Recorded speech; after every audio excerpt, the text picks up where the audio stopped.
ఏనానా లేచి తినలేవా? కాదు నానా, బిస్కెట్లు కూడా కొనుక్కొని తింటారా?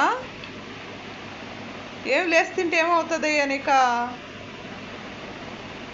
అంత నిద్ర వచ్చేటప్పుడు నిద్రపోతే తినమన్నారు నిన్న. కాదు సార్, నిద్ర వచ్చినప్పుడు నిద్రపోవచ్చు.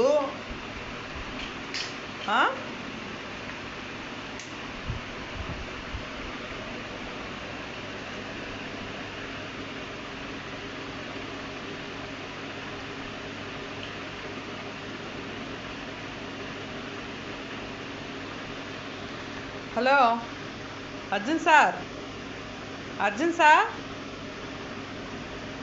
అంత నిద్రపోతే తినమంటున్నారు సార్ నిన్ను.